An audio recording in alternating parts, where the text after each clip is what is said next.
Good day and welcome to Rocket with Chief. My name is Daniel Robus. I'm your host today. And today we are interviewing York Zucchi. When you're interviewing a person that impacts the world in this way, it can only go up and awesome. Wow, I'm in for a treat today. York, who is Swiss-born, African-influenced, and globally aware as a business leader. His LinkedIn profile is longer than most people are willing to read, and the impact, York, you are making all over the continent is felt around the continent and truly around the world. You've been at Goldman Sachs having various roles. You're the co-founder of Primary Healthcare Company, chairperson of the investment committee, founder of the Startup Tribe, chairperson for the Center of Unconventional Entrepreneurship. And clearly you have no time for arbitrary discussions, but you do play squash. And how is your squash game going? You used to play business league. What are you doing now? So I wish I could play more regularly. You know, when you travel a lot, carrying a squash racket, squash shoes, and the whole equipment does become a bit more challenging. No, I love life. I'm driven to make an impact and experimenting and trying things and collaborating with amazing people who want to change the world for the better. Awesome. It says that you're currently assisting over 312 cities and municipalities across 27 countries with tools to help them and their citizens start and grow businesses. That's quite a mouthful. What is that? So I can tell you how it started very briefly so that other entrepreneurs know that not all great initiatives start with a carefully laid out plan or huge resources. So it was during COVID. I've done over 500 workshops in my life. And I said, well, let me digitize a workshop, create an online course. I thought I could sell it. Nobody bought it. But the moment I gave it away for free, 3,500 people signed up for it. Wow. And then the mayor of a city where I was based saw this and said, York, help me. I have a lot of people who are unemployed, who don't know what to do to start a business. So we created a landing page called, it was Modimolle in the Waterberg. Okay. We called it the Modimolle Mokgopong Entrepreneurship Academy. We put the mayor's face on the landing page, and it was a free academy of courses. She shared it on social media, posted on various shacks, and it was a resounding success. People were raving about the practical courses, how easy they are. These are not MBA courses. These are practical courses you do on your phone to help you do something tomorrow morning. Like we have one that's called How to Start a Farm If You Live in a Shack. And it was a resounding success. And other mayors started hearing about this, and they also wanted it. And we started creating it. It takes us about 10 minutes to create a local custom branded academy. You know, the content is already created, so it doesn't cost extra. Yeah. And it grew and grew and grew. And now we're launching with some very large cities around Africa. Wow. And we'll probably reach a few million people that we're supporting on a daily basis. Thanks to technology. We couldn't have done this 10 years ago. That is amazing. And there was a line there, how to create a farm from your shack. You live in a shack. And they can do this course online on their mobile. Yes. And you're giving this. And we even did a test. We did a test, funny enough. We actually shared an article on this on LinkedIn, so people can look at what we actually did. But it's really to say, this is Professor Noord Malan who created this course from UJ.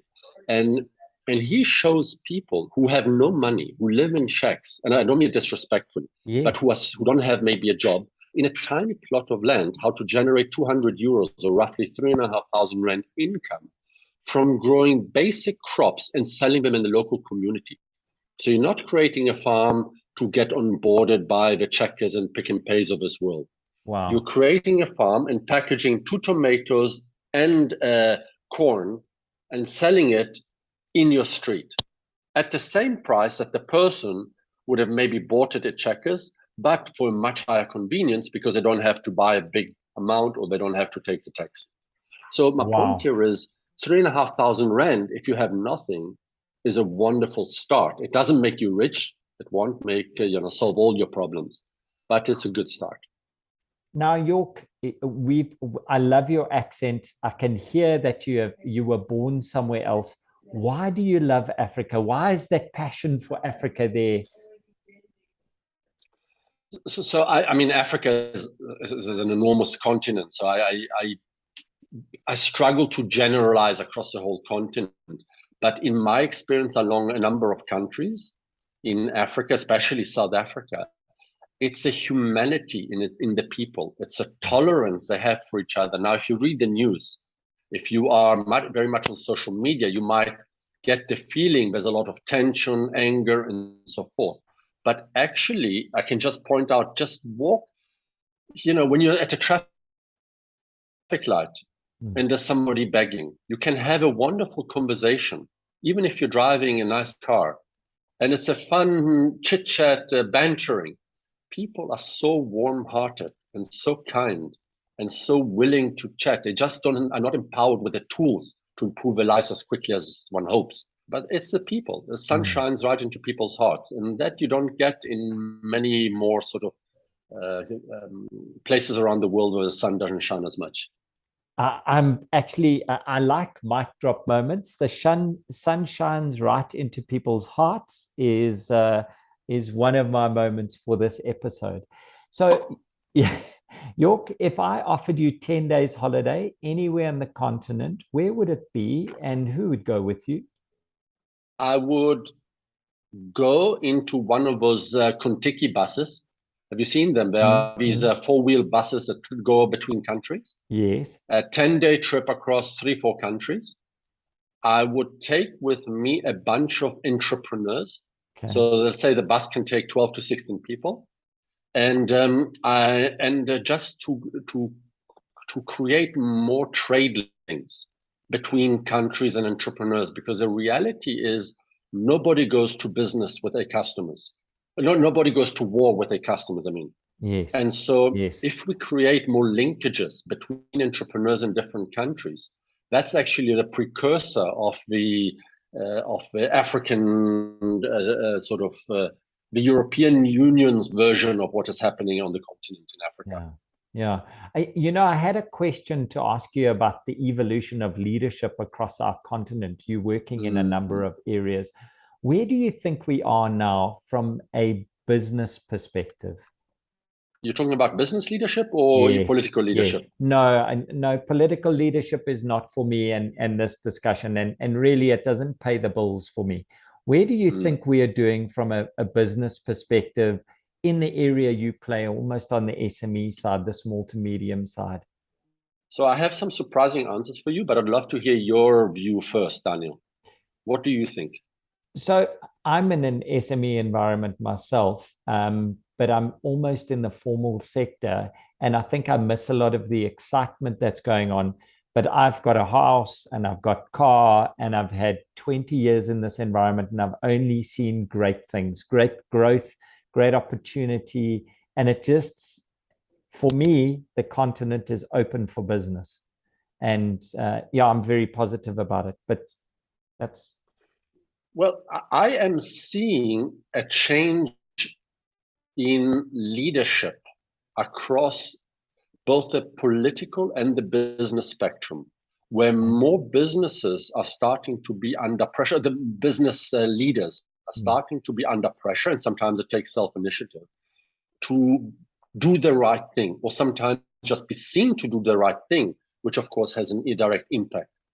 And so when you have leadership under pressure to do the right things, to say no to corruption, to improve the quality of life of people, to do more for the communities in which they operate in, that sends a lot of signals to also political leaders. It sends a lot of signals to those delivering services, infrastructure. And so I'm seeing a very, very positive current rising that is going to lift the tide for a lot of small SME boats. It's going to take time and it's not going to be equal for everyone at the same time. But I'm very, very positive. I deal with a lot of municipalities, and those are historically very politicized, very cater appointments, exercises. That is already changing. I'm getting proactive calls from people working in the municipality saying, we need to help our communities and we need help tomorrow morning, not 6 months from now. And so there's a willingness to want to do things. And that is, to me, very positive.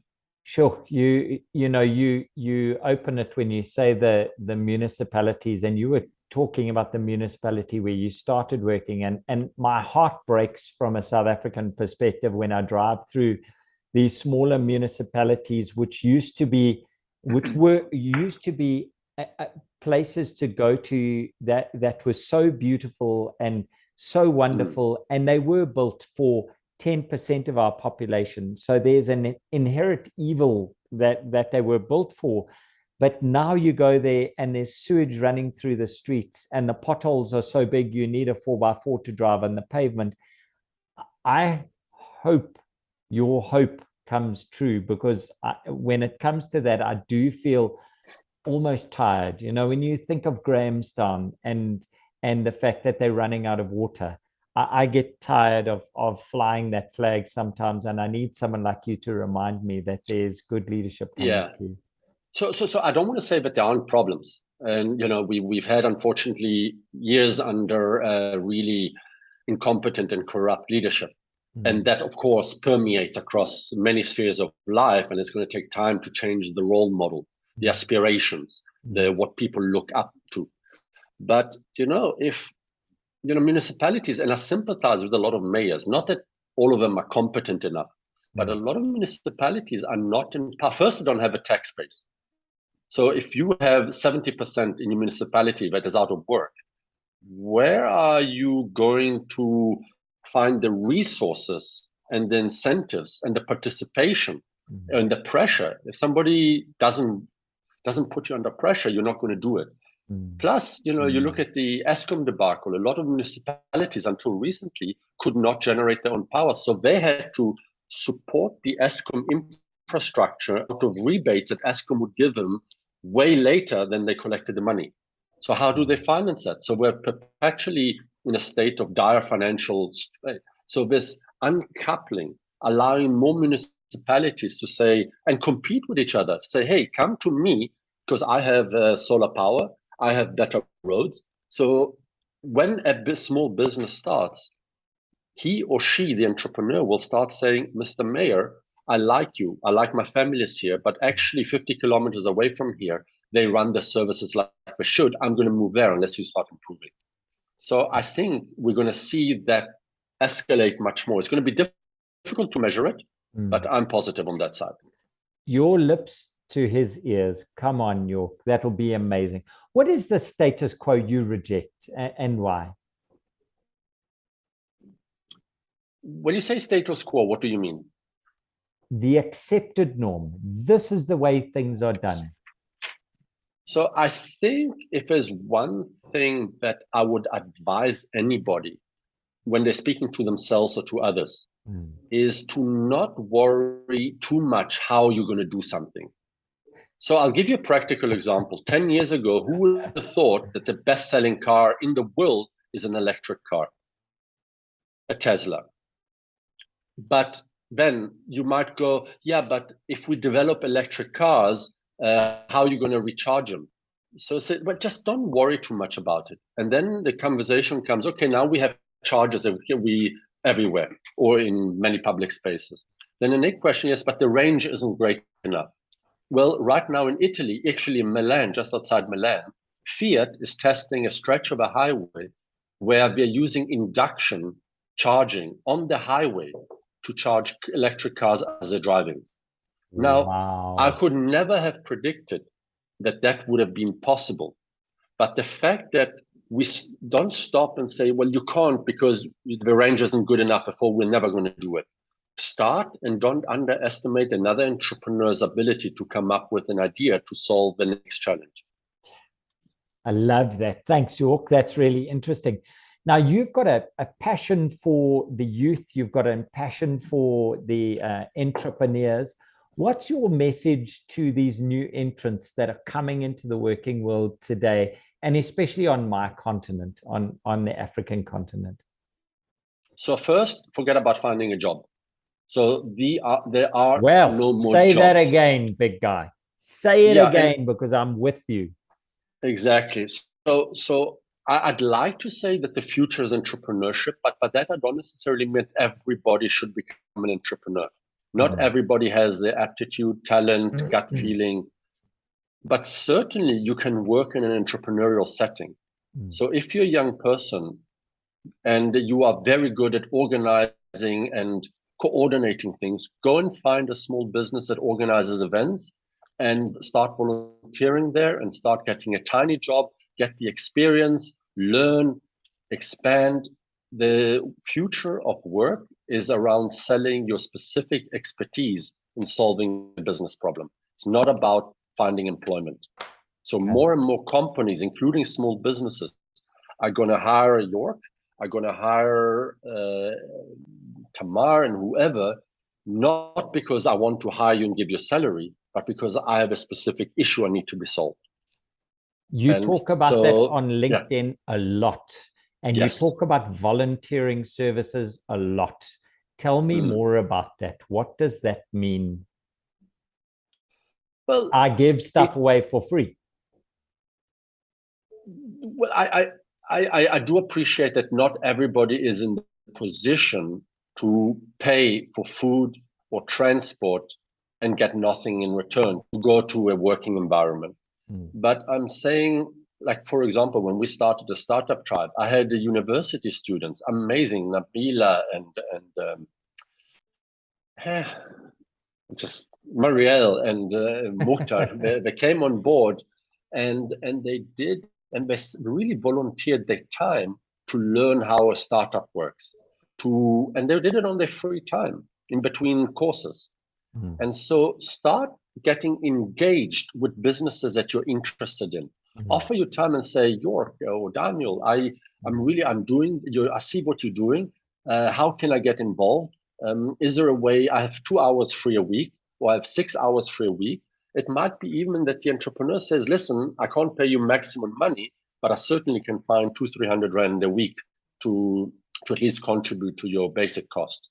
So just get a foot in the door, because the best teacher of business is doing and is in the environment, in entrepreneurial space, not in the corporate space. And I spent 15 years in the corporate space. Sure, that is really interesting. For people who are thinking about startups, you've got the Startup Tribe. Do you have a 1, 2, 3 guide that you would recommend, or where should they go and find out information about this? Because I do believe think, plan, do, review is a brilliant way, and thinking is not cheating. Thinking is good and sound. So where do you send people to think about this? Well, it depends who the people are, because somebody who has been retrenched at 45 from a big bank where they were working has a different experience and expertise and skill set which it can monetize than a young person who barely graduated out of high school. Thank you. That's good. Yes. So where do we go for those two? So remember that the majority of people are hungry to own their destiny. So it's not like that people are lazy or stupid. There is an incredible innate amount of intelligence, emotional and intellectual intelligence on the continent. It may be not a formal intelligence, educated, engineering degree, chartered accountant, but there's a mass of people that if you give them practical knowledge and an indication of what to do tomorrow morning, are hungry to start owning their destiny, as I like to say. So, I mean, we have free academy.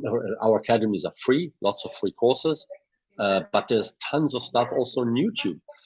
The Ugandan Investment Authority published a PDF freely available from their website with 250 businesses you can start tomorrow morning in Africa.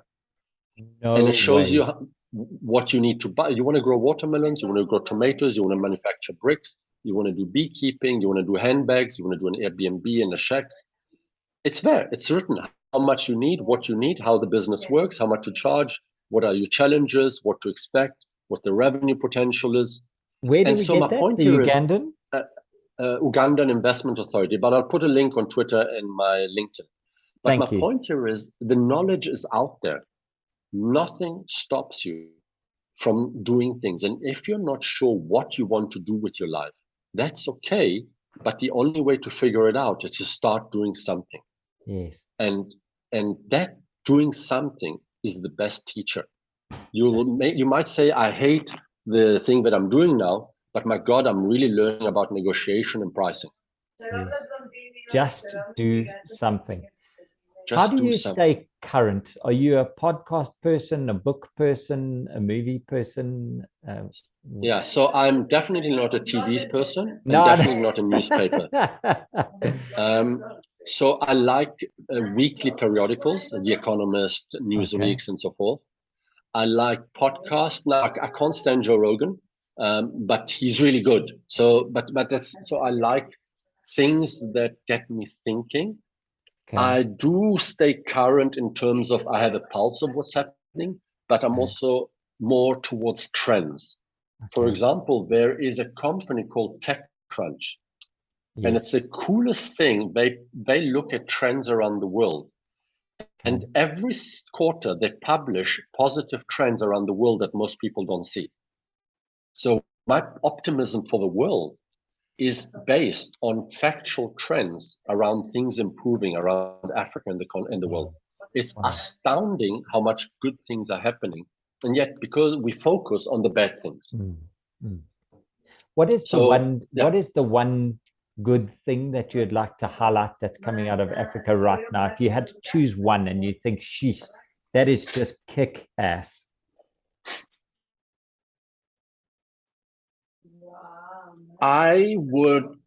The enabler is the Google cable that landed in Cape Town last week. Okay. And by that, I mean the day that data gets cheap. Like, for example, in Italy, I pay 120 Rand a month for 150 gigs. Now, at 150 gigs, I can now use anything, courses, download content, and so forth. So I think, and there's amazing, like Jonathan, a friend of mine on LinkedIn, he does coding in townships. There are amazing initiatives. There's a swell of people hungry to learn more, and more and more organizations offering these spaces, whether it's a container where you can learn to code, whether it's a startup tribe with free courses. More and more organizations offering the opportunity for people to grow. And for me, those two things combined, free, cheap data and the opportunity for people to start something, is going to change a continent at the lightning speed we cannot even imagine. You know, I was chatting to a friend of mine who spends a lot of time on the continent. He's based in the States. And he is saying that the opportunities are under every rock and behind every tree in Africa because we're young, hungry, and there's a lot to do. Whereas Italy's, they've had paved roads since before, since 1200 BC.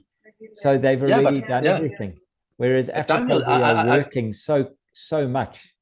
If I was to share one hope that I have for the continent, is that those in charge of regulating environments like education, administration, and so forth, start opening their doors to new opportunities. Let me give you two examples. In Mexico, an entrepreneur developed a curriculum that is delivered for primary school only through cheap solar-powered tablets. Okay? Solar-powered meaning you charge them quickly. They've removed the need for teachers in rural areas. So the teacher becomes a facilitator and the course is done. It's a bit like Stacey Brewer, what she did in South Africa with, what's a chain of schools? Spark Schools. Spark Schools, yes. And it's a bit like that. And you know that right now, more than 500 rural schools in Mexico are using the system. Wow. And it increases the learning, it increases opportunities, it reduces the need for teachers to be in the most rural areas. And That's it the one increases thing. the level of education that we're getting because the lectures are Plus given. you're absolutely, and you decrease the cost of delivering textbooks. Sure. And you can now update a curriculum in real time. Starlink is available. You can feed for very little, for 1,000 rand, you can feed a whole village with unlimited bandwidth. So I'm really optimistic and hopeful that more and more governmental organizations take the courage to start deregulating the market. And in fact, actually, if you read Professor Mazzucato's book, The Entrepreneurial State, and she wrote about who the real drivers of entrepreneurship are not companies, they are governments. Governments around the world take much more risk than any organization anywhere else in supporting and creating entrepreneurship-enabled environments. Wow.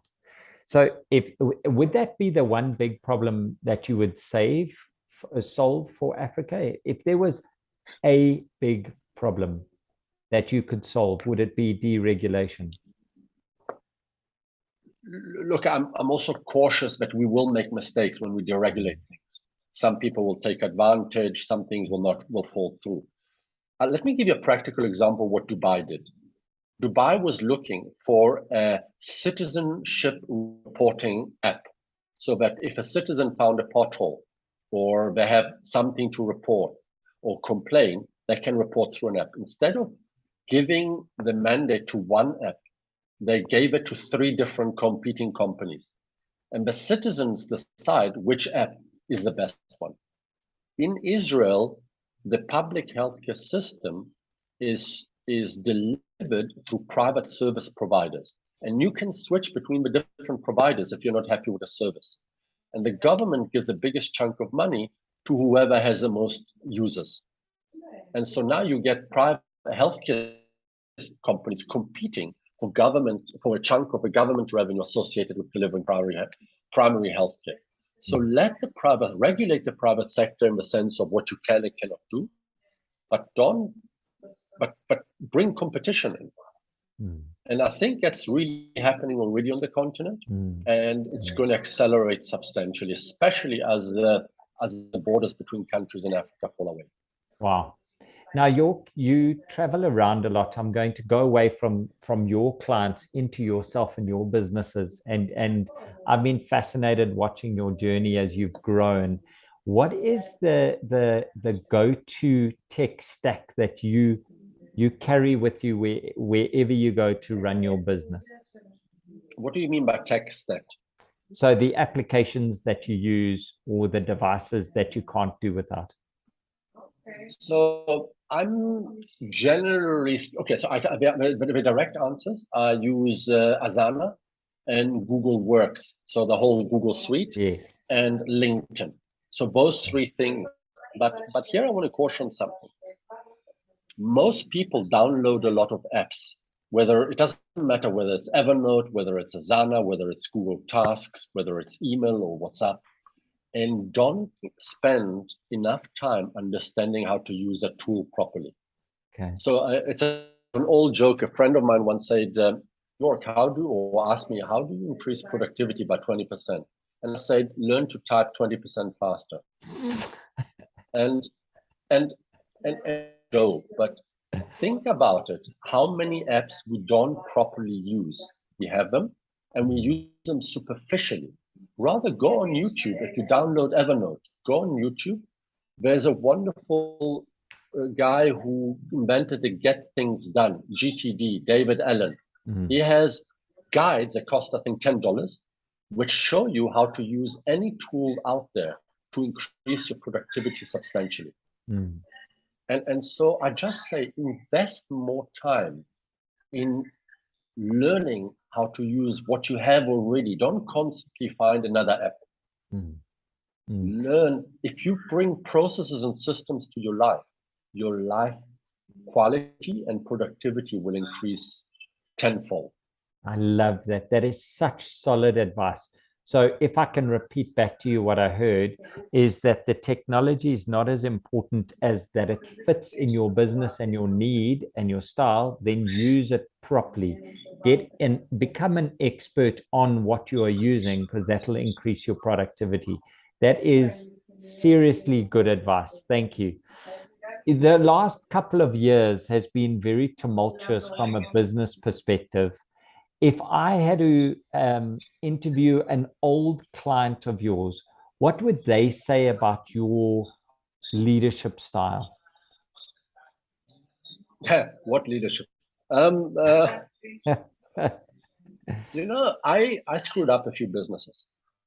Okay, so and some of them publicly, and a lot more initiatives that I started that never went anywhere. And I'm actually starting to also share more of these because I've had clients, and you could argue, hold on, he or she was a client of mine at another company 7 years ago. Why are they still in touch with me? Why are they still close to me? So it's not my abilities necessarily, but it's about being honest, communicating, and managing expectations. So if I go to Daniel and I say, Daniel, you're a client of mine. We didn't manage to continue running the business the way we wanted to. We're really sorry about the impact. How can we help you mitigate any risk? We're going to close the business 6 months from now. Can we help you to find another service provider? Now that builds amazing reputational linkages. So when I start a new company, people truly believe in who I am, in what I say, and they know that I will do my utmost not to leave them high and dry. So I don't think it's necessarily a leadership thing. It's more about be honest. Nobody in this world expects you to be successful all the time. So if something happens, I don't know if you saw Airbnb sent out a message to every Airbnb owner in the world by a developer saying test, test, test. So every Airbnb host in the world got this weird email. Airbnb apologized, but they didn't fire that person. So they said, guys, I'm sorry. We're always testing and pushing boundaries. This one got out by mistake. My apology, our apologies for the confusion. No big deal. Mistakes happen. Build relationships. Clients are like a relationship. Yes. Perfect. I love that.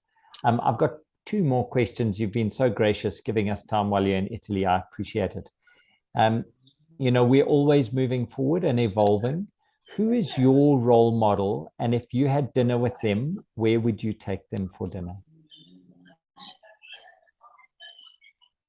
So I don't have one role model. And they're constantly evolving. So I admire something from everybody. I don't idolize one person. Okay. So you would have a party table? I would have a very large party table because, Daniel, you've had experiences which are based on your unique circumstances and history. I cannot replicate what you did. I mean, it's you know it and I know it. So I'm not looking to emulate what you did. I'm looking to develop my own. So I just want to know. So, for example, I don't know how to price this. Well, have you done a lot of pricing? So I'm constantly like a board of advisors. Most people don't know they're my board of advisors. And I would take them to one of those township tables, where they braai outside. Just because the environment often dictates the conversation style. Okay. If you take somebody into a boardroom or into a fancy building, or it creates, for some people, it stops them from starting to share, from thinking out of a box, from being original.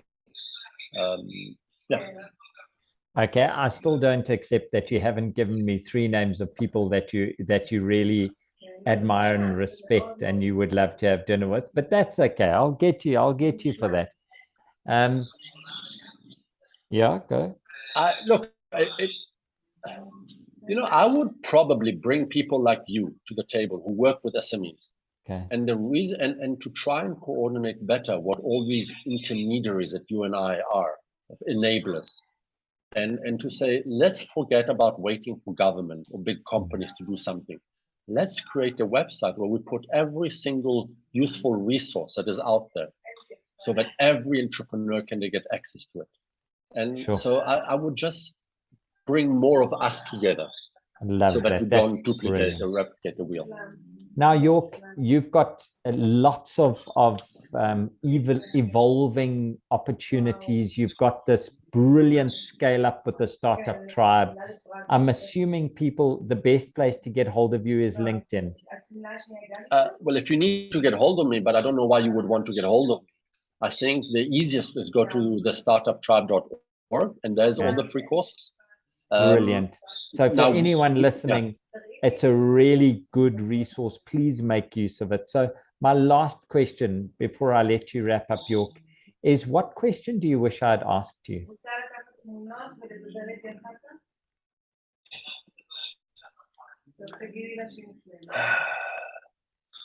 I think, what is my biggest regret? Ooh, is a question that... York, what is your biggest regret? Not meeting me earlier is an acceptable answer. Unfortunately, we ran out of time, so I would have loved to answer that. That's, York. But I'll tell you very simply, it's on a humane level. It's that heart-wrenching moment when you can't help somebody. And I don't mean somebody who's looking for growing the business. I'm talking about the guy, the girl, the young person on the street who's really, really struggling. And you can give a handout, but that's not real help. Do it. Don't not do it. But it's like, I wish I could help more people quicker, because every day people are suffering, and that breaks my heart. Well, I stalked you because you are helping people. So I just want to honor you for that, and what the Startup Tribe is doing, and the fact that you are bringing it back, that SME talks to people on a broader level. And I want to thank you for your time, York. I know how busy you are. I respect. Excuse me, I have one question for you. Of course. What is your biggest regret? Apart from dropping maths as a young person,